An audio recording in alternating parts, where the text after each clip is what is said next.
So why are we here? We're going to talk to women and hear from how they're succeeding in industries dominated by men. So why do we have to do that? Is it necessary? I'm sure there's probably no one in this room who thinks that's not a problem or not something we need to overcome. But just in case, here's some horrible stats that you can take a look at. I won't read them all to you, but I'll highlight a couple that stand out to me. One, in the high-tech industry, the quit rate is more than twice for women than it is for men. So even if they're able to make an entryway into that industry, often they're leaving. Why is that? Women receive lower salary offers, and on average, women CEOs are paid 11% less if they make it to the top. Of those Fortune 500 companies, very few of them have women CEOs. So since 1991, we peaked at an all-time high of women in computing jobs, and we were at something like 33% or 36%. But it's been on a steady decline ever since, so you kind of think of us making progress, but in some ways we've actually lost some of the gains we've made. Google, a leader in the tech industry obviously, they a few years ago started sharing their numbers in a hope that other people would share their numbers and help to make the workplace more diverse. This is their most recent set. So overall they have 30% women, but in tech below the average, in leadership 25%. So those numbers have seen some growth, but really slow, about 1% a year. So women who get STEM undergraduate degrees, that's gone on the rise in almost all of these fields, except for you can see the yellow line is computing and technology, and then you can see mathematics is the red line. That one's seen a slight dip, but all the other ones are going up. Of course, there is some good news. Most studies have shown that diverse workplaces make for better decisions, make for better profit margins, just a better work environment. You can read some of these. I kind of like the last one because it's funny. While homogenous groups felt more confident about their decision, usually a better decision was made by a more diverse group. So if it's like a group of maybe, I'm not going to pick on you guys all the time, but like a group of white men are like, yeah, that's a good idea, you know? But then it's more diverse, you're thinking, you're questioning some of what might happen, and generally that will lead to a better decision. So let's not wait, let's bring up all our panelists. We've got some really great panelists, so come on up and I'll introduce you as they're up here.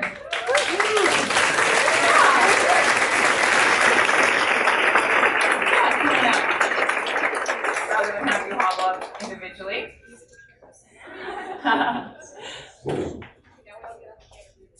Yeah, maybe we should do that after every question. Okay, Jean, do you want to wave your hand? So Jean is the Director of People Operations here at Vendasta. She's got a degree in psychology, which kind of freaks some people out. She knows a lot about them. She's a member of SaskTech. I actually have these on paper, which is probably easier. And mother to Corinne and Dryden. So Corinne's 20, and I think she recently she lives in Calgary now? Regina now. Oh, I'm moving touch. But Jean loves traveling, spending time at the lake, socializing with friends and family, and the like. So let's give a hand for Jean.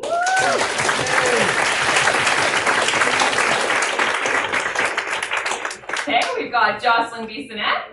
Give a wave. Jocelyn's got, oh yeah, sure, let's have an applause too. Jocelyn's got a master's degree in geochemistry that she completed as a collaboration with the U of S, Cameco, and the Canadian Light Source.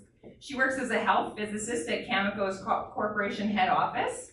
She studied sustainable and responsible energy production and the associated geochemical issues that impact the environment. Okay.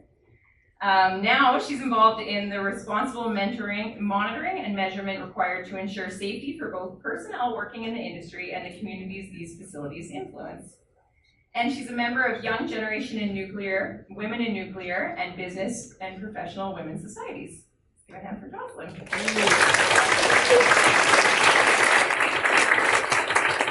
Okay, next we've got Roberta Barrington.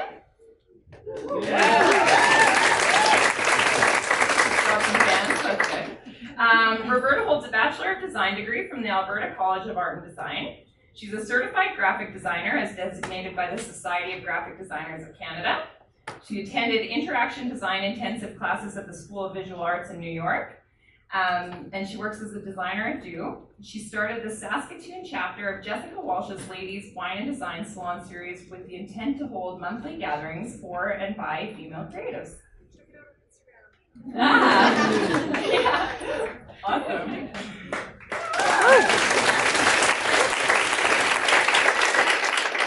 Next, we have Ana Tavares. Ana is the Brazilian engineer that moved to Saskatchewan 5 years ago to pursue a business degree. She's the vendor operations manager in the marketplace here at Vendasta. She's inspired to create a platform to engage young women to network and achieve success on their own terms. She founded the U of S chapter of Young Women in Business in 2016.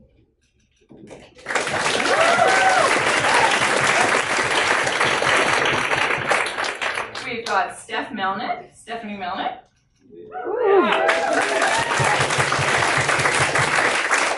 Steph's a software developer and team lead here at Vendasta. She's also a pyrography, is that how you say it? Artist. Okay. And I've seen some of her work and it's very cool, very neat. And Steph loves to crush bugs and prevent them with thorough testing and teaching others the importance of testing their code. Here for Steph.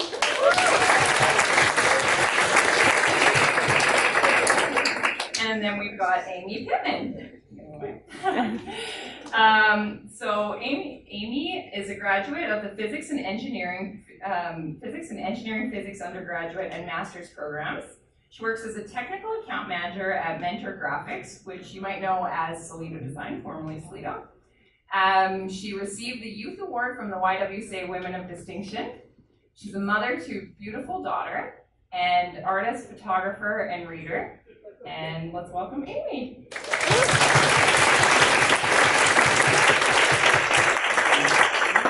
Okay, so if at any point during this panel you have any questions, feel free to raise your hand. There will be time for audience questions at the end, but this is really informal, so never be shy to ask a question or put your hand up. I think there's a football we can throw for ideas.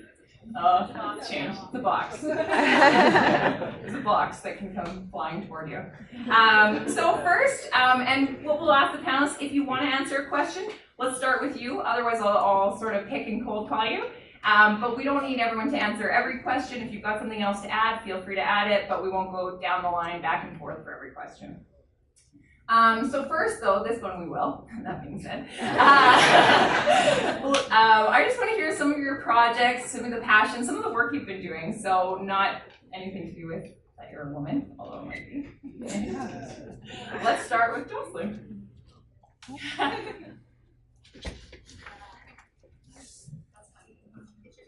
Hello. Here we are. I love this one because I'm currently on mat leave, so my passions, projects, and work is like shitty diapers. Oh, can I swear? Yeah, definitely. So it's a lot of shitty diapers. But I have actually been reading a lot of books on business lately, which is not something I thought I would be ever interested in as far as projects or passions. But I loved Monique's talk because she was talking all about how you need to diversify and like think outside what you normally do. So I normally am a science nerd. And lately I've been doing a lot of not science and things. So that's me. Does that answer the question? Absolutely. Yeah. Going down the line. Okay. Good instructions. Well, as Nakia mentioned, I've started up that chapter of Ladies Wine Design Saskatoon, so I'm kind of just working on getting some events together. It's been kind of a dream of mine to get some advocacy for women, especially creative women, in Saskatoon. So working on that, and hopefully it'll kind of branch out into younger women, get them started a little bit earlier in their careers, and yeah, that's what I'm working on. I really like podcasts. I don't know, who else likes podcasts? Yeah. That's what I do. What's that? Oh, audience question. Reply all, by far. I'd say for work, I'm working on a lot of, actually a really big piece of work right now that I've been working with the team to put together, and it's really exciting for me. We're basically combining two different user types in our system, and I've been super excited to get started working on this. I guess in a personal way, as Nakia mentioned, I do wood burnings, and I've started my biggest piece I've done yet. It's 20 inches by 24, so I'm really looking forward to seeing how that's going to go. That's about me.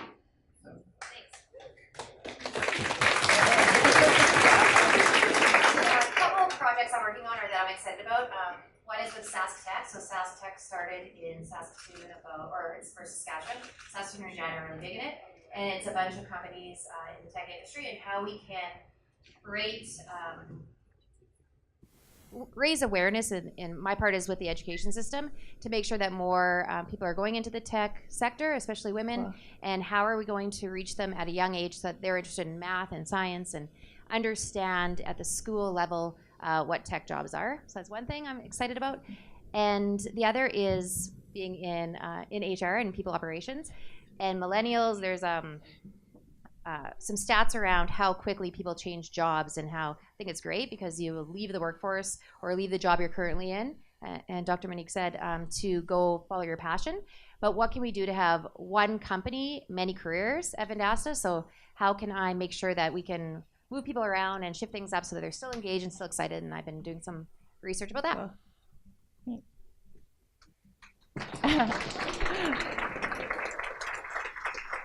You guys are really polite. Maybe what we'll do is you don't even have to applaud unless you're like, woo, amazing answer. So besides working at Vendasta, I'm not involved with YWeb anymore, Young Women in Business. That's the chapter that I started at the U of S. So thinking about what's coming up next, we're looking at starting a lean-in circle in Saskatoon or maybe in Vendasta. So that's a networking group for women that are in the corporate world. You'll hear more about that hopefully sometime soon. And then besides that, planning a trip to South America sometime this year. I'm from South America, but I haven't seen much of it yet. So yeah, that's what's on my list. So how did we? Somehow we just happened to put the two ladies on maternity leave ends. I don't know how exactly that happened. So again, I'm in a similar boat of that. My projects right now are more or less based around raising a daughter, and so a lot of my thoughts have been going into, well, as a parent, how do I encourage the confidence that I guess had myself, so that I could enter a technical workplace, and so that I chose to go into engineering and stuff like that. So that's, I guess, one of my personal projects. But I mean, I'm really just a big nerd at heart. So most of my other projects are involved around like coming up with different settings for tabletop RPG games, and looking at different rule sets, and just kind of exploring, maybe it's new board games. So sometimes it's paying attention to some of the podcasts on Geek and Sundry and finding out what the new board games are and trying those out. So right now that's kind of what I've been working on. But I hope that in the next, I guess it's a month that I go back, that a few more work-related projects will start up. Awesome. Okay, moving into some of the questions. So this is a quote. Women applied for promotions only when they met 100% of the qualifications. Men applied when they met 50%. So there's it's funny. There's a well-documented confidence gap between men and women. Men consistently overestimate their abilities, while women constantly underestimate theirs. Have you seen this gap at play, and do you have strategies to fight it? Want to start with Steph? I have definitely experienced this myself and have seen other women experience it. For me personally, I start on little things to build up my confidence, like whether it's like writing a test for a function, writing a whole class, like just basically starting small and building on it, and then having everyone be like, yes, you're doing it good. Like those little things, they go a long way. So for me personally, that's what I've been doing to overcome that, and I hope other women have their own ways of doing it. Anyone else want to add to that? Anna? I think for women, a good thing is, or a good tip that I've been trying to follow, is to have a yes mentality. I read a book a while ago called The Year of Yes by Shonda Rhimes, and she set this idea of saying yes to every challenge that she was proposed saying yes to every challenge for a full year, and that basically changed her life. I don't say yes to every challenge. I'm far from that. But anytime I'm asked something and my gut reaction is to be like, no, I'm not doing that. I try to take a step back and be like, maybe if I say yes, like what would happen? So having that yes mentality, I think it kind of helps. Yeah. Anyone else? I think depending on where you're at your career, one thing we can do as leaders is make sure that we try to build people up so they can gain that confidence. So referring to something somebody else said and giving them credit helps to build their confidence. I know employees have come to me before and they have, if you want to Google imposter syndrome, it's a really common term in technology, and I think it's males and females though have it. And so just being able to be aware of what people are saying and make sure you call them out and give them credit when credit's due. And to your point, good point. There's a book I read and it was Feel the Fear and Do It Anyways. And I wish I knew the author's name, and it's escaping me right now. But feel the fear and do it anyways. I think all of us sitting up here kind of contemplated, should we do this or not? And just put yourself out there is something I'd say, and it'll come. I can add to that too. I totally agree, and it's when you're saying find or help build people up, and the other side of that is find advocates. Find people who inspire your confidence, who can help you to practice and to get there. And it's even better if you can find male advocates at your workplace or even amongst your friends and family, that sort of thing. Those sorts of confidence boosters are really important to learning and then being successful, and I think that goes a really long way. Anyone else? Next. Okay. Okay, so these are some of the top barriers experienced by women in the technology sector. So a lot of times people say, yeah, women are leaving at double the rate of men. Lots of times it's to start a family. Lots of times it's because it's not flexible. But these are the documented top 5. So you can see none of them are personal. And if you think about the tech industry, usually they promote flex time and they talk about core work hours and different things. So in theory, it should be ideal for women going toward it. But reportedly, it's a lack of mentors, lack of female role models, gender bias in the workplace, and that sort of thing. So what are some of the top barriers you've experienced, and how would you consider addressing them? I can jump on that. Yeah, go for it. That's perfect. Speaking as a woman who's on maternity leave, having a really good maternity benefit was something that made me kind of question, okay, well, should I try to have a baby at this point? Okay, and then, I mean, if there's going to be a second one, well, okay, so now it's another mouth to feed.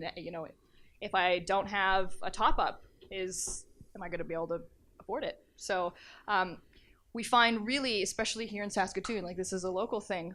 When I was going to be going on my maternity leave, I was talking with my bosses, and they said, okay, well, we're gonna really look into it. We want to help you out. But when looking at all of the kind of equivalent tech companies in Saskatoon, the kind of under 100 people, small local business, that sort of thing, none of us really have any maternity top-up. And so that's kind of one of those barriers that, sure, there's probably a lot of people who are really, really interested in having a family, and then they realize that when they're going to apply for a job in tech, there's not going to be a lot of support there. So that's one of the things I've experienced.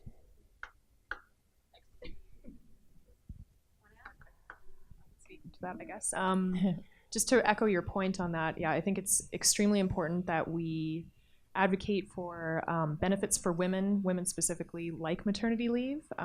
It's a huge barrier to keep women in the workforce. I don't have a child myself, but that's something I think about for sure.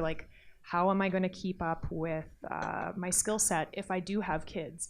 How long do I leave the workplace for? What happens when I go back? It's a scary thought, and you want to push yourself to stay in the industry, but it's a real thing that we're facing. And because tech is changing so fast, you've kind of got two options, one or the other. So it's something to be cognizant of, I think, in the workplace, and advocate for each other that way. So.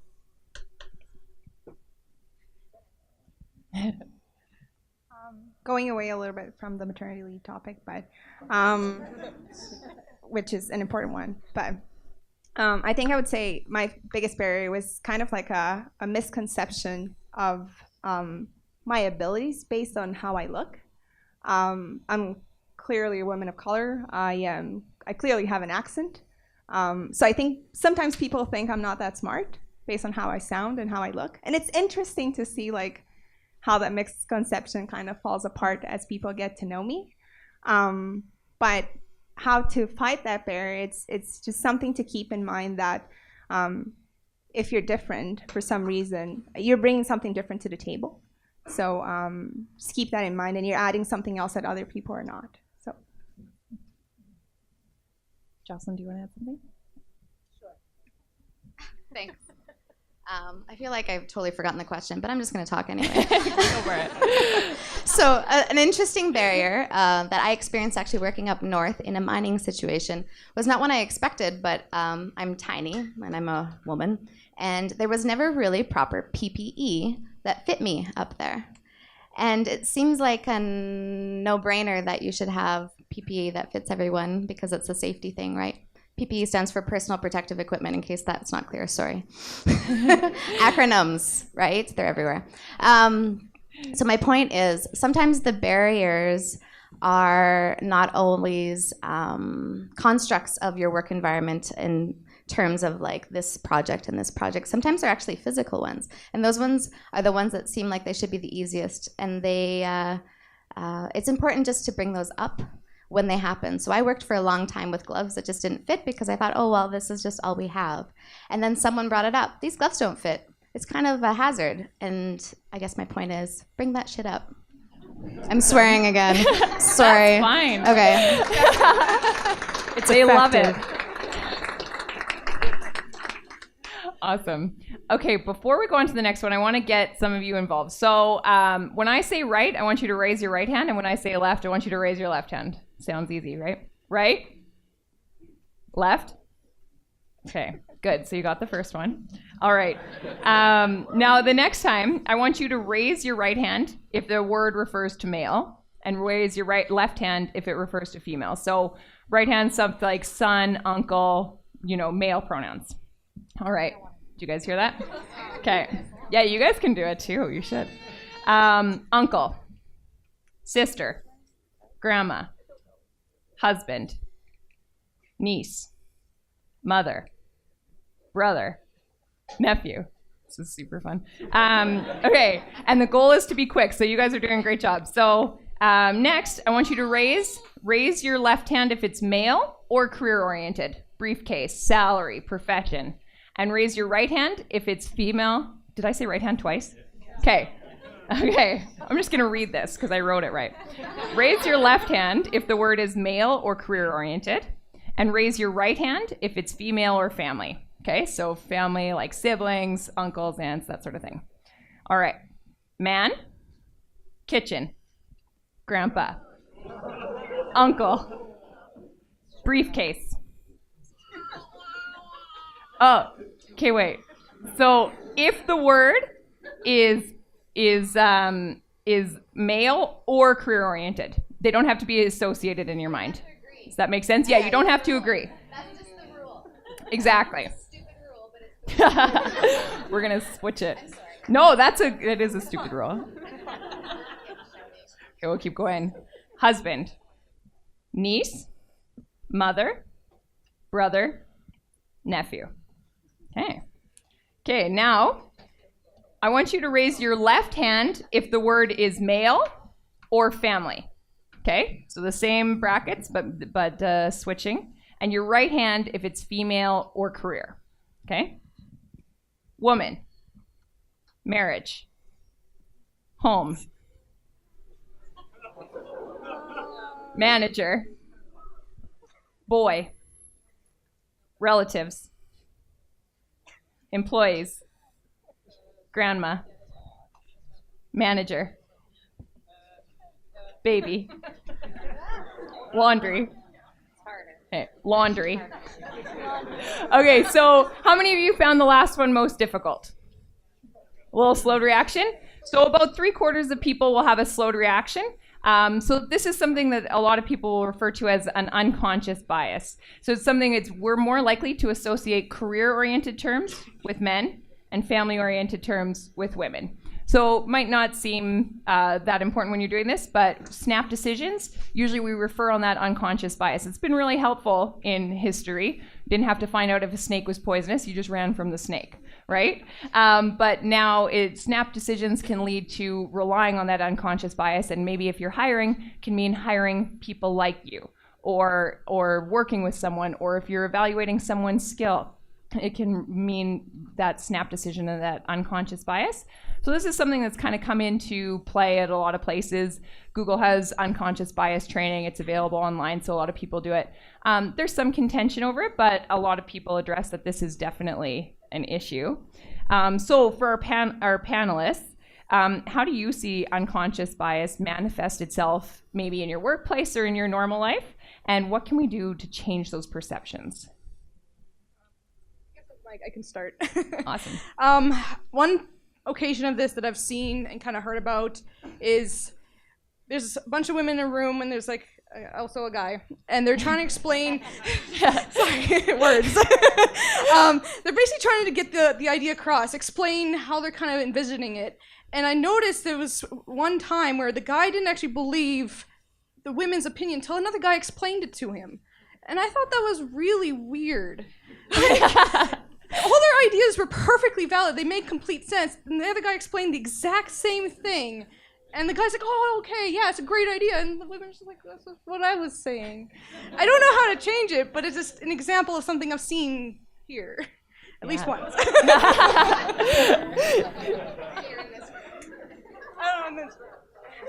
Yeah, that's a good anecdote. That illustrates, yeah. Anyone else? Roberta. Oh, is this a good example? I've definitely seen that. Oh my gosh. Unconscious bias. Maybe kind of reflective of Andrea's point, like personal. That's Andrea, right? Or Anna, sorry. In how you look, like you kind of walk into a room and you look a certain way, and it used to be different for me. I've kind of tailored how I look now to be taken more seriously, I guess, but you walk into a room and you look like you're a young 20-something, and people treat you a different way based on their assumptions about you. And like, I haven't changed, but it's kind of that unconscious bias where they don't take you seriously, or they talk over you, or I don't know.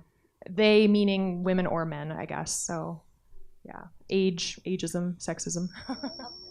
Sure, perfect. That segues nice into like just even corporate dress is huge. And I think we don't even realize how much we are used to seeing people in power in suits.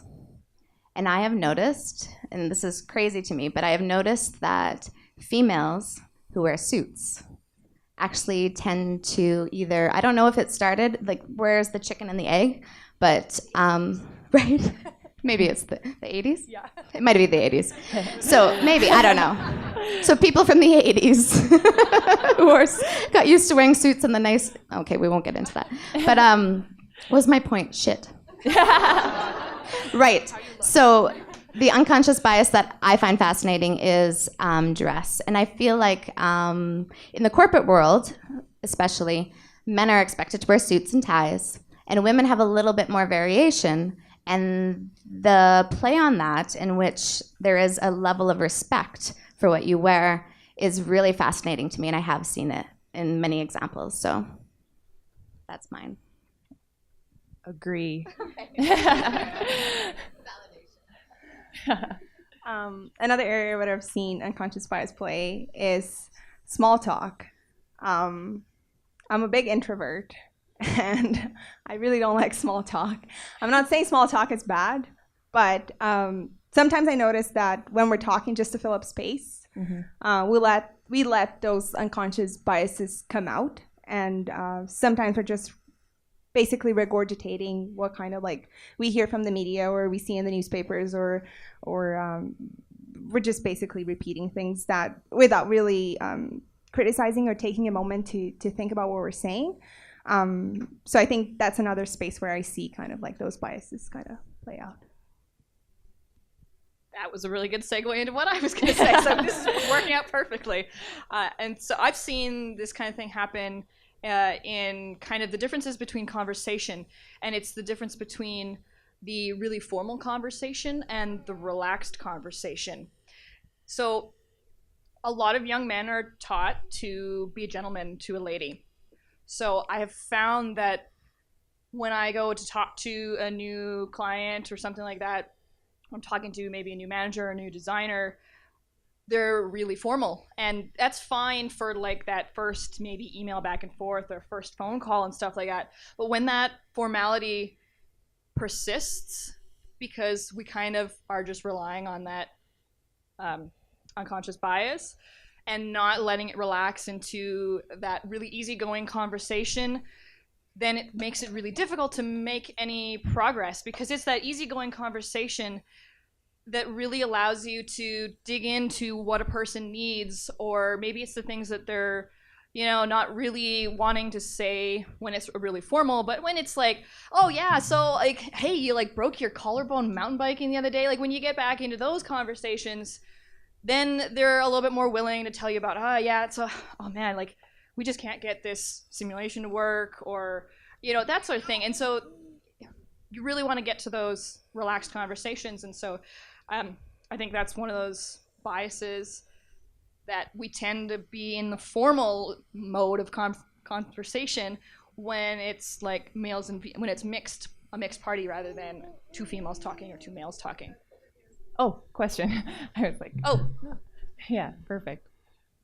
It's a squishy box, right? It's not going to like hurt anybody. Do you find that you experience kind of an expectation that you're going to be sensitive? That I'm going to be sensitive? Yeah, like especially being in kind of a male-dominated industry, do you ever kind of walk into a meeting and people are so careful with what they're saying to you because they expect if, you know, they tell you how it is, you're going to cry, or, you know, those kind of things. Like, it may not be as overt as that, but do you find that that kind of colors how people talk to you as well? I can't say that I've felt that someone's really tailoring a conversation. It's more like that just unconscious thing that happens. I guess I never feel like I'm walking into a room and I'm already feeling sensitive about it, because I went through engineering physics. I was one of two girls in a class for 5 years. So I've always kind of had the like, yeah, one of the boys, you hang out, and yeah, I like talk about video games and stuff like that. So I find myself, I'm a little bit more relaxed, but I don't have any of you experienced the. And maybe to build on that, is it wrong if you do cry? I know I'm seeing Jeff. I've cried in Jeff's office. You know. It's okay to cry, yeah. Especially if you're with Jeff. Jeff can handle it. No, I have an interesting anecdote actually, and it's true. I think if you just even take out the male and female and think about if you're with someone that you're not as comfortable with, you tend to treat them differently, right? You tend to be more guarded in what you're going to say. And I think that can play out in male-female relationships as well, where someone's more guarded and they don't want to maybe open up to you, and that you may need that if they're a customer or something, you want to find out what they need. An anecdote or a story. Is that the right word? Anecdote? Anecdote. Thank you, guys. My team here. A story I have actually is when I worked up north in industry, and I was the only girl in the lab, and I had kind of an opposite experience happen where the guys are like, let's send Jocelyn, because they'll be nice to Jocelyn. So we'll send her to go ask for the thing. And like that, yeah, right? And when you think about that in the reverse, it's kind of intense, right? Yeah, that's my example. I think we got another question over here. Hey, so I'm a business owner, and I know that when I left the corporate world and started my own business, that all of a sudden I dressed differently at work. Quite a few of you are in the design kind of environment, which allows you to kind of express yourself. But do you think, as a business owner, as somebody in a management position, that women change the way they dress, or when they become, entrepreneurs, or whether they, there seems to be this thing. I actually found out the other day, because somebody who's a new hire in my company has an aversion to perfume. And she told me about it. And I'm like, oh. And then I panicked a little bit because I had a business meeting the next day with a group of guys from a business who were pitching, and I felt like I needed to wear perfume in the office because it was a group of guys that we were pitching. And I called myself like, how ridiculous is that? I smell pretty good, but it just freaked me out for a bit. So your question was about dressing specifically for like leadership roles and management roles? I think that's just kind of the difference between how we should dress as an employee and how we feel free. A lot of my girlfriends that have started businesses and left, working for people have cut their hair, put colors in their hair, all of a sudden kind of change the way they look in their workday. So are we being repressed when we're working for the people, or what's going on there? I think there's a few things at play. Like it's our own biases against or what society expects. Like we expect the same thing of ourselves. So it kind of plays into our own confidence levels. Like I expect myself to look good, so I'm going to look like what I think looks good in this situation. I would never wear what I'm wearing right now out to a party. Like I've dressed the way I dressed today to look like I know what I'm talking about. You do. Hopefully I do. Anyone else? Awesome. Feel that way though? Do you think they dress to know they look what they're talking about? I guess you just said exactly what I'm thinking there. I don't know if we should move on or keep going, but I do have something to add, just a tip for this. So yes, these biases are there and they're real. I think we just have to be aware of them. For sure, awareness is huge when you're leading. And also, what I have found here is we apologize for the biases. So stop apologizing would be my tip for women who do have what would be seen leadership qualities, or if we're going to call them aggressive qualities, just because we're women, and just stop apologizing for that. So a few people that I work with who have this driver personality, which is great and are in leadership roles, they'll apologize before they make a point, or they'll apologize, oh, I know I'm coming across harsh, but I never hear my male counterparts apologizing for stuff. And we're reinforcing those biases when we apologize for them. Yeah. That's just my tip. That's a good one.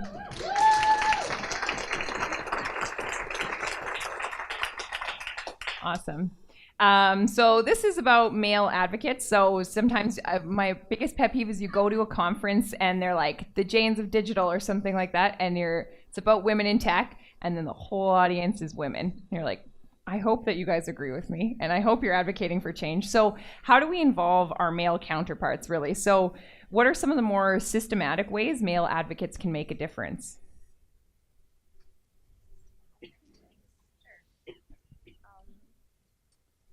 Well, we got these questions before, so I kind of... It seems like I didn't read them. So I thought about maybe a 3-step model that maybe man could follow. And step 1 would be know the symptoms. Know what's going on. If you see a woman that is being interrupted in a meeting all the time, that's a symptom. If you see an idea that a woman said 5 minutes ago, and then a guy said now, and then someone is like, yeah, that makes sense. That's a symptom. So know the symptoms, because you won't be able to recognize them until you know what they are. Once you know them and you see it, it's like those posters in New York subway station, right? If you see something, say something, right? If you see it happening, raise your voice, say something, and I'm saying that to myself too, because I've seen it happen and I haven't said anything. So if you see something happening, say something, and then call it out, and then once you say it, and once you kind of use your voice and use your privilege to call it out, then let that person make the point. Let that person use her voice to make the point and to explain it. Don't take it over, and you could be the hero, but you're going to be the hero if you give the voice back, or if you give the place back to that person. So 3 steps: know the symptom, call it out, give it space.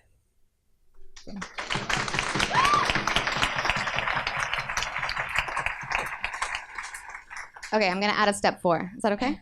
Okay. Step 4.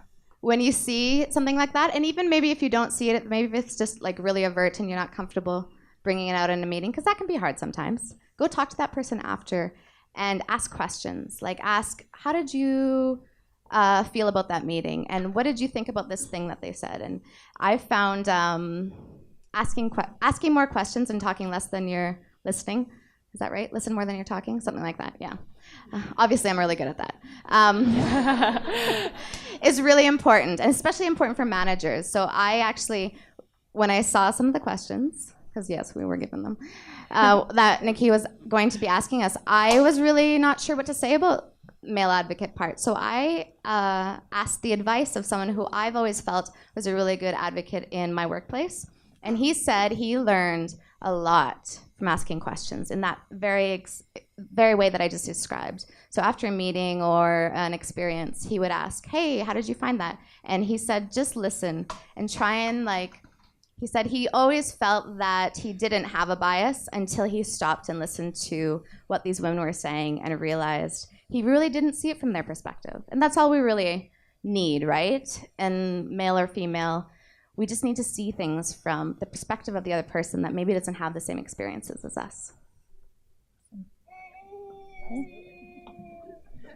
Got a lot of people agreeing. Okay, so in other than male advocates, what practical steps can an organization implement to be proactive in its approach to diversifying the workplace? Jean, probably. How can we be proactive for diversity in the workplace? Lots of ways I want to take this, but one thing that I think is good is just awareness to data and knowing your stats. Of course, coming from a tech company, it's what we always have to back everything up with. So knowing your stats, one thing when I started here is took away everybody's name and just gave role and what salary they were making. And then went to the appropriate people to try to back up, like, why are we paying this person this and this person something else? So I think in the workplace, you really need to know what the reality is. You can't just trust your hunch on it. You should dig into the data and then make sure that you can understand why decisions are being made. Awesome. One example? Do you guys have some? Promote women into leadership roles. Look for the women who are advocating for each other and see a future in your organization, and actively kind of groom them for leadership. Like, it's really important to have that perspective. So, awesome. I know one of the founders in Silicon Valley is Intel, and they used to be known for being quite a boys' club and having quite bad practices, but recently their numbers have shot up a lot. And I read this article, and they're like, what are you doing? And they can't have quotas in the States or here officially. You can't say you have to have 40% women, but they had goals, and if the managers hit them, they got a bonus. So it was very financially driven, but they saw a huge increase. Yeah. I can actually quickly add to this because it's something I'm personally doing and actively encouraging others to do. I am making myself available for career fairs to be making sure I'm talking on behalf of women there. They can see there's another female dev, for example. It's the reason why I'm on this panel, even though I am not a public speaker. And it's a lot of them don't know who's out there, and being in interviews, being on career panels, and answering those questions, it just reassures them that they're not making a bad choice. It's like, oh, you're happy? That's great. So it's just, a lot of people have bad experiences. So it's just, I would encourage any women who's wants to better that to go out and do the same. Show those women that it's okay to be here. Awesome.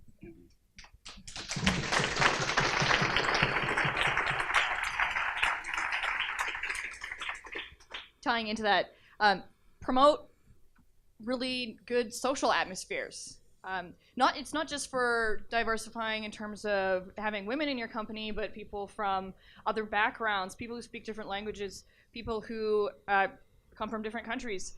If you have a really positive social atmosphere and people hear about it, you're more likely as an employer to actually get people applying who come from diverse backgrounds. And so you're not just going to get the same applicants all the time, and you're not going to have anyone to pick from, because sometimes that happens too. Like, if you don't get any women who apply to your company, you're not going to hire any women. So it's like make a good atmosphere and talk about it. Obviously, here at Vendasta, you guys make a good atmosphere and talk about it because you guys have this ideas on tap every month. So that kind of thing. And so be proud of that part of your company and talk about it. Okay, we'll ask one more and then we'll open it totally up. So there's been a lot of women who've been historically significant in technology. Radia Perlman, she's often considered to be the mother of the internet. She's kind of denounced that term and said no individual is responsible, and a lot of people get mad when it's me.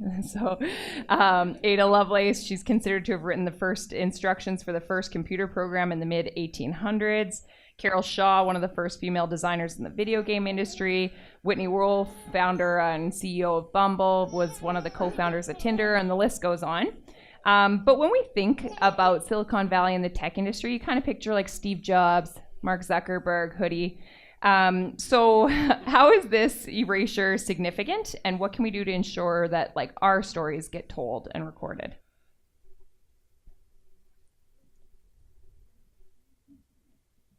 I think it's hard, but like if you think about Steve Jobs and Mark Zuckerberg, there were books written about them, there were movies made about them, and we all watched it and we all like took it in.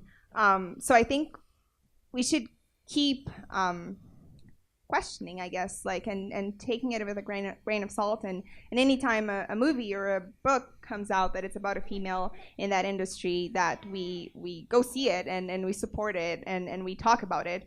And then if that's not enough, like if there's not enough media coming out about women in the tech industry, then we go make it, right? Like if men are not making it, we should go out there and make it also and criticize it and just take things with a grain of salt.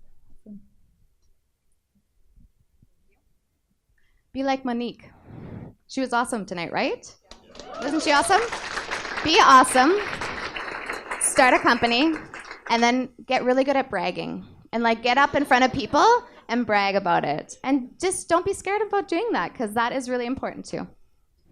And thanks to all our awesome panelists and sort of